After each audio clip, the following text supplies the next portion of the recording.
आज हम शुरू करने लगे हैं आपका जो लास्ट टॉपिक है आपके सेकंड यूनिट का, जो कि है आपका मेथड ऑफ इकोनॉमिक स्टडी। इसके बाद जो आपकी सेकंड यूनिट है वो फिनिश हो जाएगी, उसके बाद हम नेक्स्ट पे मूव करेंगे। तो आज हम ये जो आपकी यूनिट है मेथड ऑफ इकोनॉमिक स्टडी की कौन से मेथड्स हैं जो इकोनॉमिक में स्टडी करे जाते हैं, तो वो डिस्कस करेंगे। सबसे पहले तो ये कि अब आप सोच रहे होंगे कि हमने ये जो नेचर में किया था कि इकोनॉमिक्स साइंस है, आर्ट है, क्या है इकोनॉमिक्स, तो वही चीज़ों पे हम क्यों आ गए। तो ये जो आपका जो चैप्टर है ना, मेथड ऑफ इकोनॉमिक स्टडी, ये यहीं से शुरू होता है कि इसका बेस यहीं पे है। जैसे कि हमने देखा था कि जो साइंस होती है, वो उसकी जो बेसिक चीज़ें हैं, वो जैसे 4 चीज़ें होती है कि वो सिस्टमैटिक बॉडी होती है नॉलेज की, उसके जो लॉ होते हैं वो साइंटिफिक लॉ होते हैं, और वैलिडेटेड भी होते हैं। वैलिडेटेड यानी कि उनकी जो मैथडोलॉजी है, उनकी कुछ मैथडोलॉजी होती है जिनके बेस पे होते हैं वो, और वो जो मैथडोलॉजी के थ्रू उनको उनको वैलिडेट कर दिया जाता है, और वो यूनिवर्सली एक्सेप्टेबल होते हैं कि वो हर जगह सेम रहेंगे। तो ये जो वैलिडेटेड लॉज है ना, ये किसके कारण आया है कि उसकी उनको किसी तरीके से वेरीफाई करा जाएगा। वो जो वेरीफाई करने के जो तरीके हैं ना, वो जो मैथडोलॉजी है कि वो कौन कौन सी मैथडोलॉजी है, वो हमने ली है यहाँ से कि जैसे साइंस को इन लॉज को मेजर करने की जो 2 मैथडोलॉजी होती है कि एक तो होता है आपका इंडक्टिव और दूसरा होता है डिडक्टिव।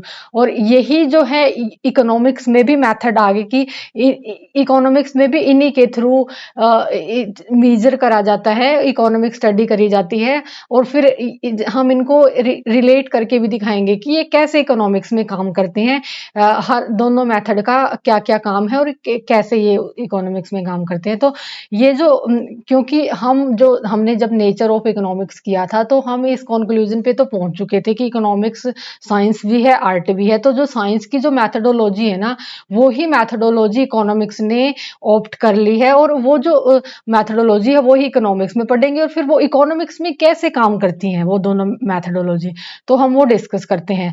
सबसे पहले है आपकी जो डिडक्टिव और इंडक्टिव, इनको हम कंपैरेटिवली तरीके से समझाते हैं ताकि इससे समझने में आपको अच्छे से ये क्लियर हो जाए और अच्छे से आप चीज़ों को रिलेट कर पाएँ। सबसे पहले जो ये आपका है ना, ये जो डिडक्टिव जो मेथड है, इसका देखते हैं कि the logic proceed from general to particular, कि ये बात मेन है कि ये क्या है जनरल टू पर्टिकुलर। सबसे पहले मैं आपको एक एग्जांपल देती हूँ, आप एग्जांपल को ध्यान से सुने और चीज़ों को रिलेट करके देखें, आपको जो आंसर है खुद ब खुद पता चल जाएगा। जैसे कि हमने कोई प्रोडक्ट ले लिया एक्स, आपका प्रोडक्ट कोई एक एक्स है, इसका जो प्राइस है वो इंक्रीज कर गया। तो अगर आप किसी प्रोडक्ट एक्स को, या फिर आप कोई अपने मन से कोई चीज़ अज्यूम करें कि आपने वो चीज़ जो लेने जाना है उसकी जो प्राइस है वो इंक्रीज कर गई, तो एकदम से आपके जो दिमाग में आएगा कि आप इसकी जो डिमांड है वो डिक्रीज कर देंगे। ये आपके दिमाग में एकदम से आता है कि ज़्यादा, अगर चीज़ ज़्यादा महंगी हो गई है तो हम उसको पहले से कम खरीदेंगे। तो जो ये आपका जो ये कहाँ से निकला फिर? ये जो कंसेप्ट है ये निकला आपका लॉ ऑफ डिमांड से, कि लॉ ऑफ डिमांड जो होता है हमारा, वो इसी चीज पे काम करता है कि अगर किसी चीज की प्राइस इंक्रीज हो जाती है तो आप उसकी डिमांड डिक्रीज कर सकते हैं। तो एकदम से आपका दिमाग में लॉजिक आ गया कि अगर प्राइस ज्यादा हो गया तो मैं इसकी डिमांड कर लूंगी कम। तो ये जो लॉ ऑफ डिमांड है ये आपका जनरली अप्लाई होता है। ये जैसे कि सारी चीज़ों के केस में तो ये भी अप्लाई नहीं होता कि सारी चीज़ों के केस में कैसे, कि जैसे कि कुछ ज़्यादा आपके एसेंशियल है, जैसे मेडिकेशन है, उसका प्राइस चाहे कितना इंक्रीज हो जाए, वो जो आपकी ज़रूरत है मेडिकेशंस की वो आपको परचेज करनी पड़ेगी क्योंकि ज़िंदगी का सवाल है। तो उस चीज़ों में लॉ ऑफ डिमांड काम नहीं करता, कुछ एक एक्सेप्शंस होते हैं जैसे, अदरवाइज ये जनरली काम करता है। जनरल से हम किसी एक पर्टिकुलर कंक्लूजन पे पहुंच गए कि अगर किसी प्रोडक्ट का प्राइस इंक्रीज करता है तो मैं उसकी जो डिमांड है वो डिक्रीज कर दूंगा, या हम उसका कम ले लेंगे। तो ये हो गया कि ये जो आपने एकदम से जो लॉजिक लगाया है, तो ये आपका लॉजिक ने काम किया है इसमें, जो आपका डिडक्टिव अप्रोच है डिडक्टिव मेथड में। तो ये हो गया कि आपका ये जो मेथड है ये मूव करता है जनरल टू पर्टिकुलर, कि जनरली ये होता है और एकदम से आप किसी कंक्लूजन पे पहुंच जाते हैं कि ये होगा। उसके बाद अब हम इंडक्टिव देखेंगे। इंडक्टिव जो होता है ये प्रोसीड करता है फ्रॉम पर्टिकुलर टू जनरल, कि अब ये पर्टिकुलर टू जनरल क्या होता है। हम सपोज कर लेते हैं कि मैंने ये जो है 1000 पॉपुलेशन का हमने डाटा कलेक्ट करा, कि उस डाटे के बेस पे हमने जो कंक्लूजन निकाला कि हमने कह दिया कि हमारे यहाँ 100 तो अनएम्प्लॉयड पीपल हैं और जो आपके 900 हैं वो हैं आपके एम्प्लॉयड। और इसके बेस पे हम कह सकते हैं कि 10% यहाँ पे अनएम्प्लॉयमेंट रेट है। अनएम्प्लॉयमेंट रेट की यहाँ पे अनएम्प्लॉयमेंट 10% है, और इसके बेस पे हमने कह दिया कि इस पॉपुलेशन में अनएम्प्लॉयमेंट रेट 10% है।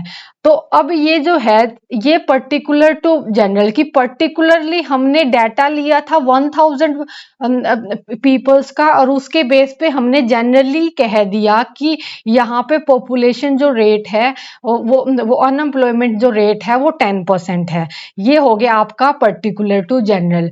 और इसमें हमने हमने ये जो लोगों से मिलके डाटा कलेक्ट किया, उसके बाद उसको कि ये एक सर्वे के थ्रू हमने ये डाटा कलेक्ट करा, उसके बाद हमने जैसे कि 100 अनएम्प्लॉयड की हम इस कंक्लूजन पे पहुंचे कि ये अनएम्प्लॉयड है ये एम्प्लॉयड है।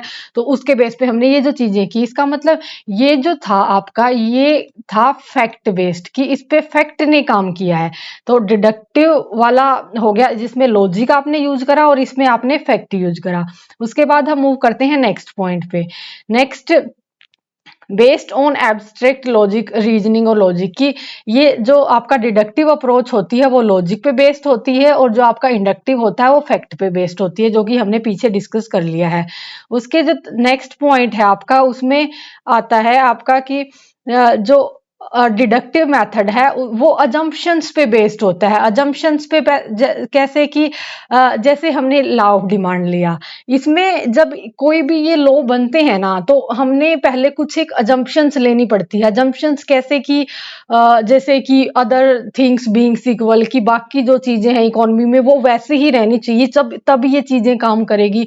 ऐसा नहीं है कि मतलब उसी टाइम पे जैसे कि हमारा जब प्रोडक्ट का प्राइस इंक्रीज हुआ था वहां पे एक्स प्रोडक्ट का, तो उसके हिसाब से आपने कह दिया था कि हम एकदम से कि मैं अब इसकी कम ले लूंगी तो हमारी डिमांड डिक्रीज हो जाएगी। लेकिन अगर ये जो अजम्पशन थी, इसमें अजम्पशन हम लेके चलते हैं कि बाकी जो चीजें हैं इकोनॉमी में कांस्टेंट रहेंगी। अगर एकदम से अगर अजम्पशंस ना ही हो, मान ले अजम्पशन नहीं है यहाँ पे, जैसे कि ये जो पर्टिकुलर कंज्यूमर है इसकी जो इनकम है वो इंक्रीज हो जाए, अगर उसकी इनकम इंक्रीज हो जाएगी कि वो थिंग्स बीइंग्स इक्वल ना रहें, कि वो चीजें वैसी ना रहें, वो उनमें भी चेंज तब्दीली आ जाए कि इनकम इंक्रीज होगी। इनकम इंक्रीज होगी तो भाई प्राइस चाहे बढ़ता रहे, डिमांड क्यों कम करेंगे, अब तो पैसे भी ज्यादा है तो ज्यादा खरीदी जा सकती हैं। तो जैसे इसीलिए ये जो अजम्पशन है ये लेनी पड़ती है कि ताकि वो लो है अच्छे से वैलिडेट कर पाए।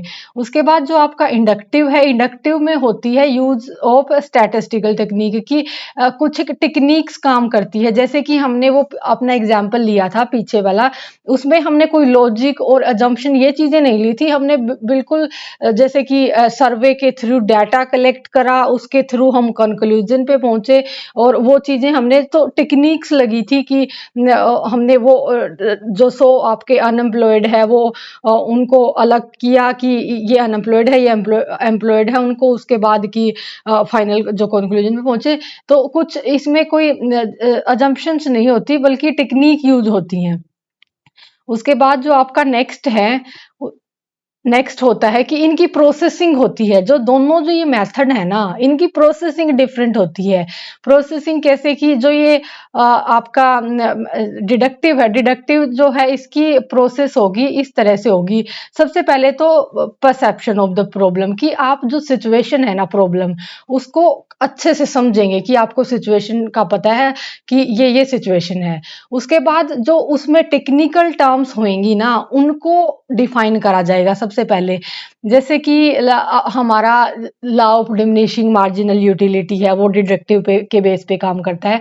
ये जो है चीजें कि सबसे पहले कि प्रॉब्लम को अच्छे से समझने के बाद उसमें टेक्निकल टर्म्स होती हैं हमारी, हम उनको डिफाइन करेंगे। जैसे कि अगर law of diminishing marginal utility हम देखें, उसके अंदर सबसे पहले जो है डिफाइन करा जाएगा। उसके अंदर जो जो चीजें हमने बाद में पढ़नी है, जैसे कि टोटल यूटिलिटी क्या होता है, मार्जिनल यूटिलिटी, एवरेज यूटिलिटी, ये सारे जो कंसेप्ट जो टेक्निकल टर्म्स आएंगी उनको समझा जाएगा, उनको डिफाइन करा जाएगा कि ये क्या क्या होती हैं।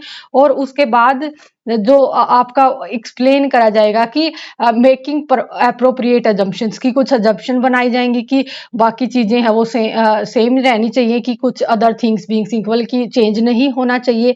और उसके बाद जो नेक्स्ट होगा आपका कि डिडक्टिंग हाइपोथेसिस, की हम सिचुएशंस क्रिएट करेंगे। सिचुएशंस कैसे, जैसे कि हमारा वो एक्स वाला जो एग्जांपल था कि अगर प्राइस इंक्रीज हो जाता है तो क्या डिमांड डिक्रीज होगी, अगर प्राइस डिक्रीज हो जाता है तो डिमांड क्या इंक्रीज होगी। जैसे हम सिचुएशंस क्रिएट करेंगे ऐसी ऐसी। और उसके बाद उन सिचुएशंस को नेक्स्ट पार्ट में हम उनको टेस्ट करेंगे कि क्या ये करेक्ट हो रही है नहीं हो रही। तो ये जो बेसिकली है ना डिडक्टिव मेथड आपका, माइक्रो जो एनालिसिस होता है ना, जैसे कि आपका लॉ ऑफ डिमांड हो गया, law of diminishing marginal utility, indifference curve, ये चीजें जो माइक्रो में एज अ इंडिविजुअल लेवल पे जो चीजें करी जाती है ना, उसमें आपका डिडक्टिव मेथड काम करता है। उसके बाद जो इंडक्टिव मेथड होता है, उसकी जो प्रोसेस होती है वो डिफरेंट होती है। कैसे कि इसके सबसे पहले इसमें हम सेम वो वाली चीज तो सेम है कि सबसे पहले परसेप्शन ऑफ द प्रॉब्लम, की प्रॉब्लम को अच्छे से समझेंगी कि ये प्रॉब्लम है। उसके बाद जैसे कि हमारा सेम वही एग्जाम्पल आप ध्यान में रखें जो हमने स्टार्टिंग में, कि वो सर्वे करके हमने 1000 पॉपुलेशन का जो डाटा कलेक्ट करा था, उसमें सेकंड में प्रॉब्लम समझने के बाद हमने डाटा उसमें कलेक्ट करना है, क्लासिफाई और एनालाइज, की हमने सारा काम डाटा का करना है, कि उसको कलेक्ट किया, क्लासिफाई किया और उसको एनालाइज किया। तो स्टैटिस्टिकल जो भी अप्रोप्रिएट स्टैटिस्टिकल टेक्निक लगेंगी ना उस हमारे डाटा के अकॉर्डिंग, वो हमने सारा उनको यूज करके और उसको कलेक्ट, क्लासिफाई और एनालाइज करना है। और उसके बाद हमने लास्ट में जो वो सारा चीजें होने के बाद हम जो उनके बीच हम रिलेशनशिप एस्टेब्लिश करेंगे, कि जो प्रिंसिपल्स हैं उनको वेरीफाई कराएंगे। और वो चीजें जैसे हम फाइनल कंक्लूजन, जैसे रिजल्ट पे कि यहाँ पे 10% पॉपुलेशन है जो कि अनएम्प्लॉयड है, तो उन चीजों के बीच में उनकी हेल्प से, जो आपके स्टैटिस्टिकल टेक्निक है, उनकी हेल्प से हम उनको अपने प्रिंसिपल्स को वेरीफाई कराएंगे और उनके बीच का रिलेशनशिप एस्टेब्लिश करेंगे, कि कह देंगे कि पॉपुलेशन में इस पॉपुलेशन में 10% जो है अनएम्प्लॉयड लोग हैं। और जो अब ये तो होगी प्रोसेसिंग की, इंडक्टिव मेथड ऐसे काम करता है।